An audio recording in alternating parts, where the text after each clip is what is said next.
Hey guys, welcome to lesson 4.2, where we discuss designing a good experiment and different sorts of experimental designs. So, the goal behind experiments is to make the treatment the only systematic difference between different groups. So, the way we do that is with a large enough sample size and a random assignment. So, random assignment creates groups that are approximately alike in all respects except for the treatment. We want to isolate the treatment. When the group's responses differ beyond natural chance variability, the difference can be attributed to the explanatory variable. The cause and effect conclusion observational studies cannot reach. So participants are usually volunteers. Of course, you can have experiments on plants and animals and other things like that. So fundamental rule still applies. Use common sense to judge whether volunteers represent a larger population for the question of interest. So if you get volunteers from a gym and do an experiment, then the data can only be generalized to probably people that go to the gym. They cannot be generalized to a broader population. So you want to be mindful of where you get the volunteers from.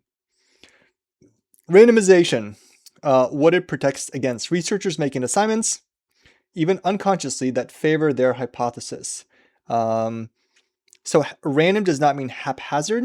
The chance of each assignment is pre-specified. The chance alone decides.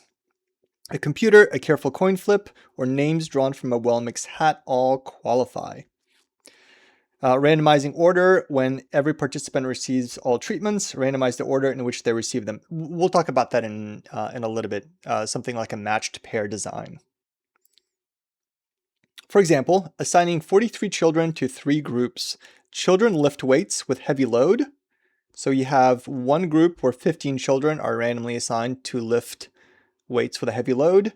You have 16 kids who are assigned to lift weights with more repetitions, so lower load but more higher reps.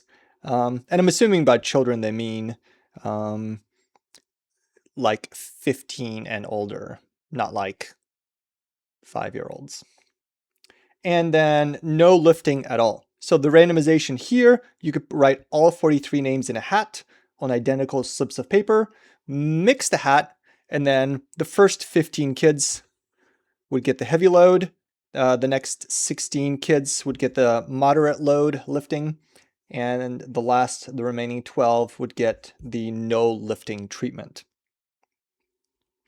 So replication. That is one of the vocabulary words we're going to be using. Within an experiment, replication just means that you have multiple units per treatment. So you don't want to have an experiment where, let's say you've got 3 people and you randomly assign one to get one treatment, the second to get a second treatment, and the third to get the third treatment. Replication means you have multiple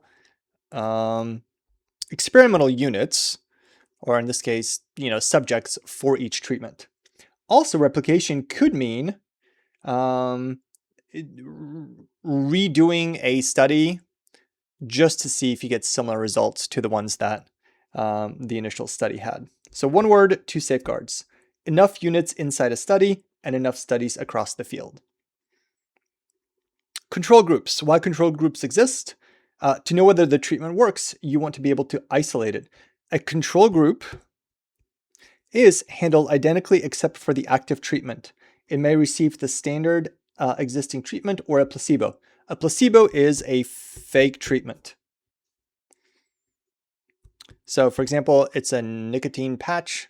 It's a patch that people are told is a nicotine patch, but does not have the active nicotine ingredient. The placebo effect is real and strong. People respond positively to substances with no active ingredients because participants can't tell a placebo from a real drug. Belief biases affect both groups equally. So the bar to clear an active drug, an actual drug with an active ingredient, must be better than a placebo. It can't just be better than nothing. Blinding, who knows what?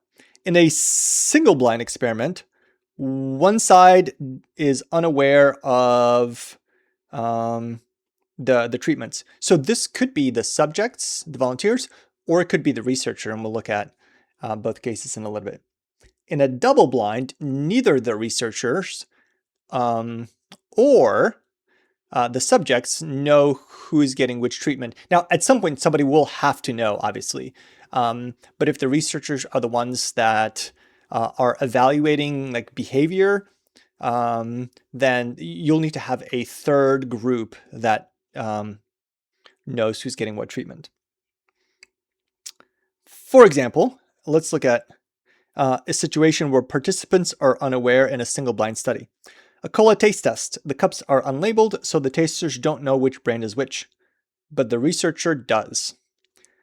Here's the researcher unaware. 2 physical therapy programs. Patients obviously know which exercises they did, but the therapist measuring their mobility doesn't know who followed which program. And this is important because they might subconsciously be biased to evaluate someone's mobility better than someone else. In a double-blind situation, a drug and a placebo look identical and are coded by a third party. This is what I meant by the third party. Neither the patient nor the nurse recording symptoms knows who got what. Belief bias and expectation bias are both removed at once. So it says, use the double-blind study whenever possible. When it isn't, blind whichever side you can. Here's another example called blocking. So blocking is similar to stratifying. So the problem, 2 memorization methods are being compared, but age strongly affects memory. So if I have a group of volunteers, I might have, just by random chance, a lot of younger people in getting one treatment and a lot of older people getting another treatment.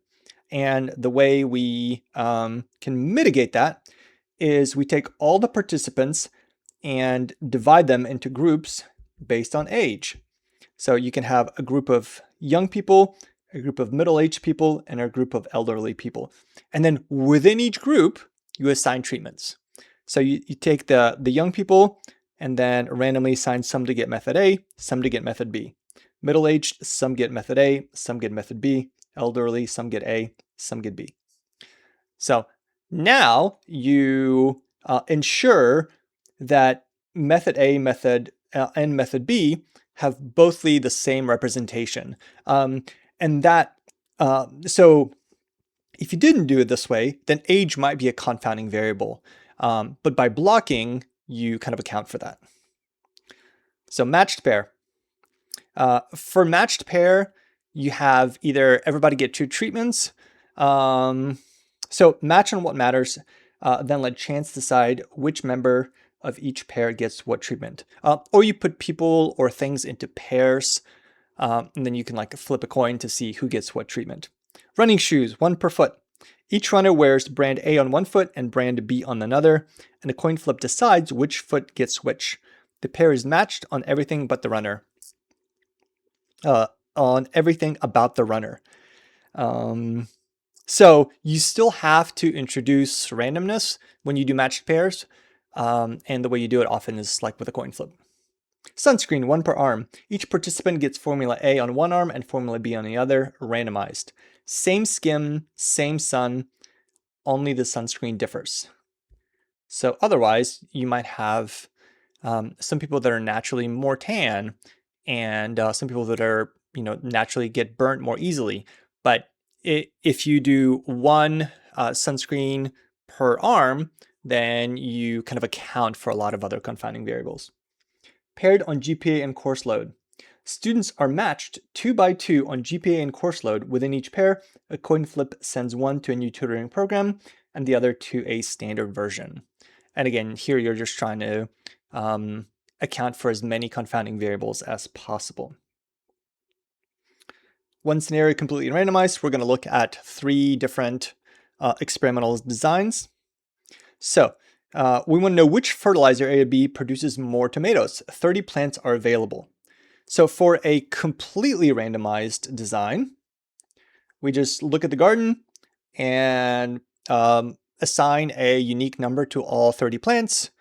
And then let's say put those in a hat, mix it up. The first 15 numbers that come out get fertilizer A. The remaining get fertilizer B. We can also do randomized block. Sunlight affects yield and half the rows are shaded. Block by light, then randomize within each block. So we have sunny rows. So we take all the plants that are in sunny rows, put those in a hat, and then half get, this would be like, block A, block B. Half of them get treatment A, half of them get the other fertilizer, and then the same for the shaded rows. Or we could do matched pairs.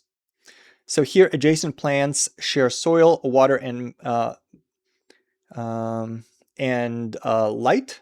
So we take pairs of plants, and then we flip a coin. So for pair A, this one gets the new fertilizer. This one gets the old fertilizer.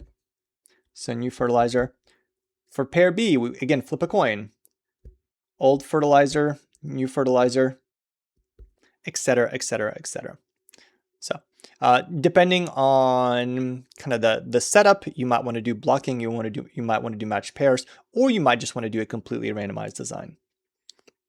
So name that design. Each participant reaction time is measured after coffee and after decaf in random order. So for each participant, they both get both treatment. So this would be matched pairs. Participants are grouped by fitness level. Both training plants are randomly assigned within each group. So they're grouped by fitness level. So that's blocking. 60 seedlings are randomly split between 2 fertilizers, no grouping of any kind. So this is just random design. Twins are split so that one gets a new reading program and the other gets a standard one decided by coin flip. So this would be matched pairs.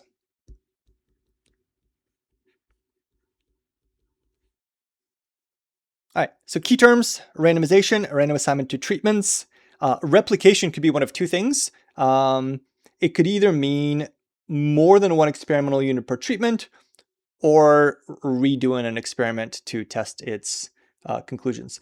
A control group is everything is treated identically, except it does not receive an active treatment. A placebo is a fake drug. Single blind, either the researcher or the subjects don't know what treatment they're getting. Double blind, neither the researcher nor the subject knows. A third party would have to know. And then you've got matched pairs, randomized block design, and completely randomized design. You've got the 3 different experimental types. So summary: randomization creates comparable groups and is the key to controlling confounding. Replication means having enough units per treatment inside a study. This would be at least 2. But in general, the more the merrier. And independent reproduction across science. Controls and placebos reveal what would have happened anyway. Double blinding removes belief and expectation biases at once. Blocking, including matched pairs, controls known variability. Randomization handles the unknown. So that is lesson 4.2.